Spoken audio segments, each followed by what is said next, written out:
Bonjour à toutes et à tous. Merci d'être présentes et présents en présentiel, ça fait beaucoup de présents, et à distance pour ce colloque qui va s'intéresser à l'emploi et le logement et au logement et qui est organisé conjointement par la Fabrique de l'Industrie, le Forum Vie Mobile et Idéal. Je suis Catherine Sabat, je suis la déléguée générale d'Idéal. Et je vais en quelques minutes vous expliquer pourquoi on s'est d'abord intéressé à ce projet et comment un peu il a été mené. Et mes voisins vous diront à leur tour pourquoi ils ont rejoint cette aventure.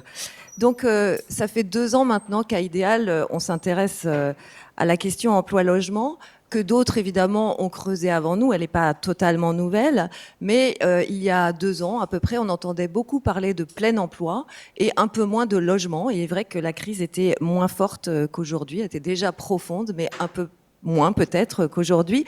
Et à Idéal, on a eu envie de lier ces deux sujets qui sont les piliers de la vie des ménages. Notre objet d'étude, c'est essentiellement le logement, mais en fait, habiter un territoire, ça veut dire aussi y travailler ou pouvoir y travailler. Ça veut dire s'y déplacer et ça veut dire que travaillent ensemble des acteurs publics, des entreprises privées et des ménages, évidemment. Et tout ce monde-là doit cohabiter et pouvoir travailler aussi.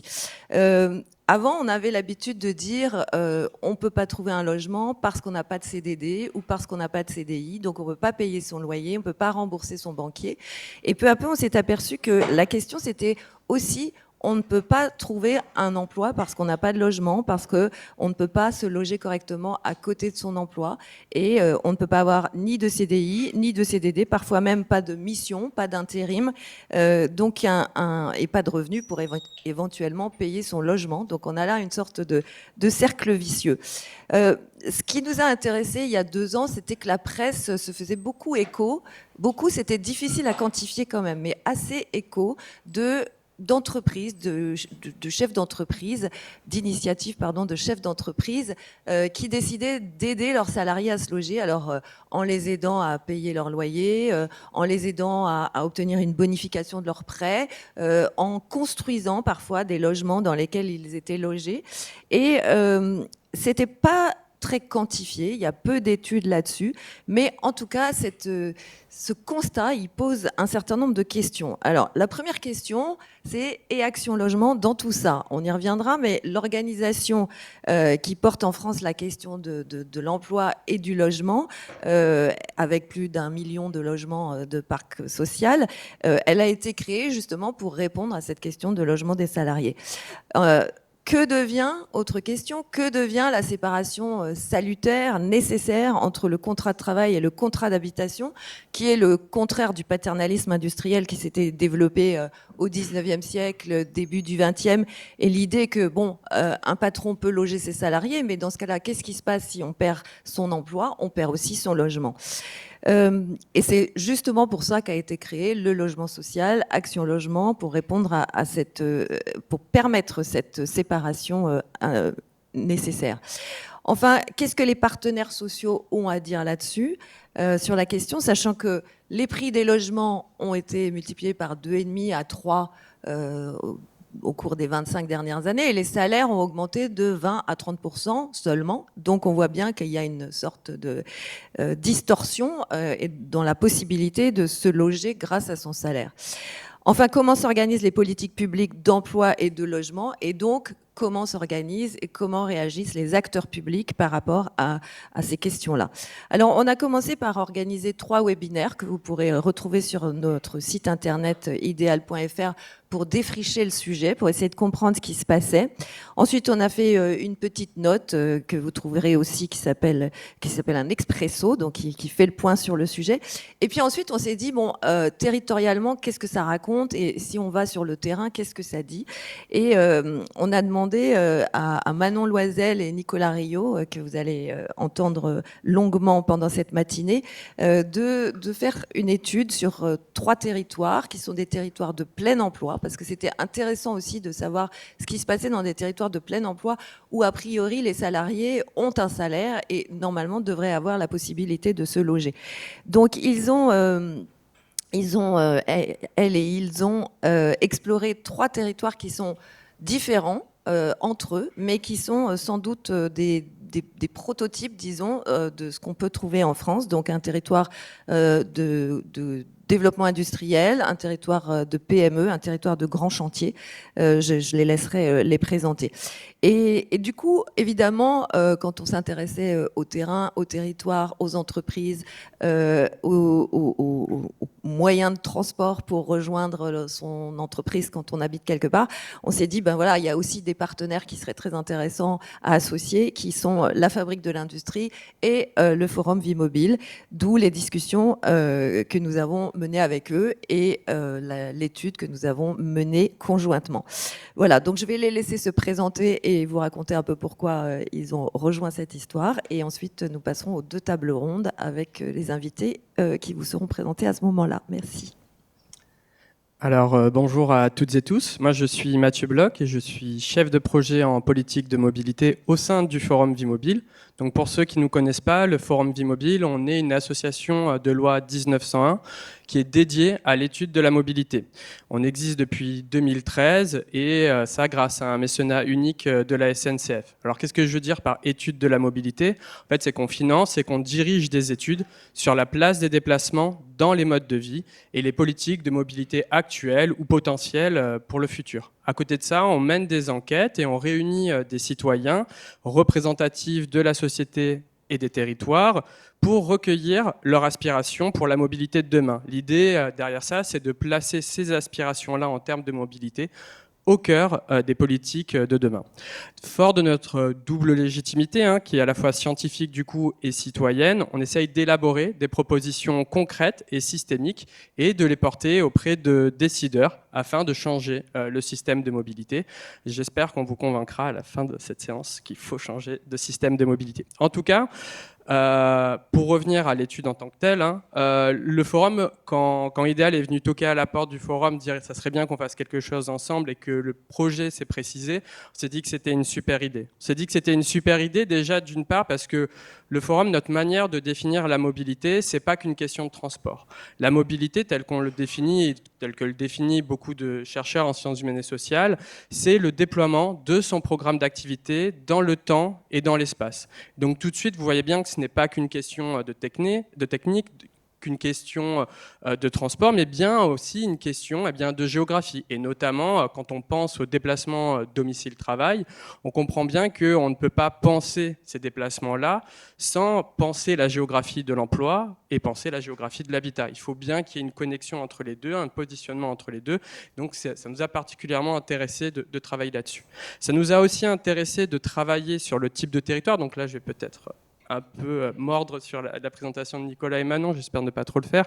Mais en fait, ces territoires nous ont particulièrement intéressés parce que c'est des territoires du rebond industriel, mais ce n'est pas des territoires métropolisés, ce n'est pas des territoires de grandes villes, c'est des territoires soit ruraux, soit des territoires structurés autour de villes petites et moyennes. Et ça, c'est particulièrement intéressant dans le cadre du rebond industriel parce que ça suppose, dans ces territoires avec peu de main-d'œuvre, peu de chômeurs, d'avoir recours à une main-d'œuvre qui est extérieure au territoire. Et ça veut dire 2 choses. Soit ça veut dire qu'il faut accueillir les personnes sur place avec des logements, avec de l'hébergement, soit ça veut dire qu'il va falloir faire venir les gens d'autres aires urbaines où ils résident. Et donc ça suppose des trajets domicile-travail extrêmement longs qui pèsent sur la vie des individus et qui pèsent sur notre bilan écologique. À savoir, les trajets entre 2 aires urbaines différentes, donc domicile-travail entre 2 agglomérations différentes, en moyenne, ils mesurent 70 km par jour et ils se font à 90% en voiture. Donc en fait, on est vraiment sur un sujet écologique majeur et sur un sujet social majeur pour les personnes qui réalisent ces trajets-là, parfois de manière subie. Enfin, ces personnes-là, nous, on les appelle les grands mobiles au forum. Et parmi les grands mobiles, il y en a une deuxième sorte qui nous intéresse particulièrement, c'est les travailleurs mobiles. Les travailleurs mobiles, c'est des personnes qui vont avoir qui sont essentielles au rebond industriel et qu'on a beaucoup vu en fait dans les territoires qu'on a étudiés. C'est des personnes qui vont changer de site industriel plusieurs fois dans l'année et qui vont devoir avoir plusieurs logements ou hébergements dans l'année. Et donc, ces personnes-là, ça peut être des personnes, des mainteneurs industriels qui sont assez spécialisés, qui ne vont pas rester juste sur un site. Ça va être des chefs de projet ou des ouvriers dans le BTP qui sont particulièrement spécialisés. Voilà, donc des personnes qui peuvent rester 3 jours, 6 mois, 3 mois, mais pas forcément 3 ans, 4 ans. Et ces personnes-là, du coup, leur mode de vie est vraiment structuré par cette mobilité-là, qui est du coup un peu de nature résidentielle, mais pas que, puisqu'en fait, elles peuvent bouger tous les 3 jours d'un endroit à un autre, et elles ont un rapport au territoire qui sont très différents de celles de personnes qui sont ancrées, parce qu'elles ne bougent pas forcément avec leur famille, parce qu'elles ne restent pas forcément ici tout le temps, et elles ont des besoins de logement et d'hébergement qui sont différents, et des offres de logements qui sont différenciées.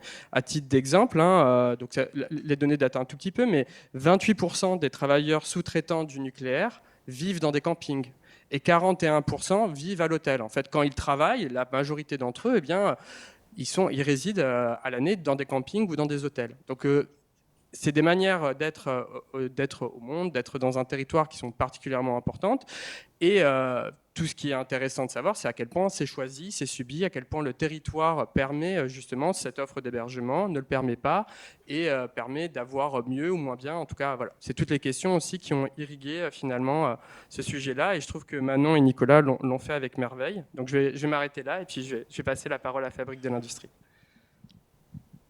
Merci beaucoup. Donc, je m'appelle Vincent Charlet. Bienvenue à vous toutes et tous dans cette école qui est un des lieux de formation et de recherche autour de l'industrie. La Fabrique d'Industrie est née il y a 15 ans du constat suivant. Aujourd'hui, on entend volontiers parler de la nécessité de réfléchir à une souveraineté industrielle ou de renforcer les fondations du tissu industriel. Mais en fait, il y a 15 ans, les chefs d'entreprise avaient déjà pressenti ou constataient déjà une forme de fragilité, c'est-à-dire en fait une dramatique ambiguïté dans le débat public, puisque la tertiarisation normale de l'économie, en France comme partout ailleurs, masquait, comme en deuxième rideau, un affaiblissement de la compétitivité de l'industrie dont on constate aujourd'hui qu'elle était, avérée, avancée, et 2, problématique. Et donc les chefs d'entreprise et les branches qui les représentent se sont dit, bon, si on prend la parole plus haut et plus fort qu'aujourd'hui pour dire l'industrie est importante mais elle est en mauvaise santé, on va nous dire qu'on est jugé parti. Et donc on va encourager la création d'un think tank, la Fabrique de l'Industrie, pour alimenter le débat public avec une littérature, avec des études orientée industrie, donc c'est de la recherche appliquée, mais avec un fort niveau d'exigence à caractère académique sur la qualité et la robustesse des études qui sont proposées, de sorte que qu'on soit étudiant, cadre CFDT ou chef d'entreprise, on trouve là une littérature qui soit matière à réflexion et source d'inspiration. Donc c'est ce qu'on fait depuis 15 ans. Et parmi les questions récurrentes, il y en a une. Donc la Fabrique est amenée à travailler sur la décarbonation de l'industrie, sur sa compétitivité, la concurrence internationale, le contexte tourmenté qu'on connaît aujourd'hui. Mais il y a une question qui revient de façon active et très active depuis plus de 7 ans maintenant, c'est celle du développement de l'industrie dans les territoires, du caractère territorial du développement de l'industrie. Ça peut se formuler en une question simple. Pourquoi est-ce que dans deux territoires qui semblent jumeaux sur quasiment tous les points, l'industrie peut être florissante à un endroit et s'étioler sur un second? Dit comme ça, ça reste une énigme, y compris pour les chercheurs. C'est-à-dire que là encore, je le formule de façon imagée, mais si vous cherchez de répondre à cette question au moyen d'un modèle, que vous allez chercher des variables et des données et que vous les rentrez dans la machine, le modèle va toujours vous sortir un énorme résidu, une part inexpliquée de la variation. Donc ça signifie qu'il faut abandonner l'ambition de répondre à cette question en des termes mathématiques et qu'il faut aller sur le terrain pour comprendre quelles sont les raisons cachées, cachées aux yeux des données, quels sont les facteurs qui expliquent que le développement de l'industrie peut être vivace encore dans certains territoires et au contraire plus problématique dans d'autres. Et donc c'est sur cette question que nous menons depuis longtemps et sous le pilotage de Caroline, que vous entendrez tout à l'heure, un certain nombre d'études transversales, études de cas, etc. Et c'est la raison pour laquelle on a été particulièrement intéressé lorsque, effectivement, Idéal est venu nous voir en disant, bon, mais nous, on a une question complémentaire qui est celle de l'articulation avec le logement et la mobilité. Parce que, vous comprenez maintenant le cheminement, la question pour nous était effectivement de mesurer jusqu'à quel point est-ce que ces deux variables, logement et mobilité, pouvaient être une explication au fait que sur tel ou tel territoire, le développement d'industrie que tout le monde semble appeler de ses voeux aujourd'hui se confirme ou non. Donc c'est ça l'optique avec laquelle on est rentré dans cette étude et la raison pour laquelle on l'a encouragée. Merci encore aux deux auteurs qui ont réalisé ce travail extrêmement important que j'ai personnellement pris beaucoup de plaisir à lire et relire. Voilà, vous allez pouvoir, sur la base de ces 3 études de cas assez symptomatiques, découvrir, je pense, des éléments de réponse à ces questions que nous posons. Merci encore, et donc je vous souhaite une bonne séance. Merci beaucoup. Merci Mathieu, merci Vincent. Donc le programme de la matinée, ce sont 2 tables rondes.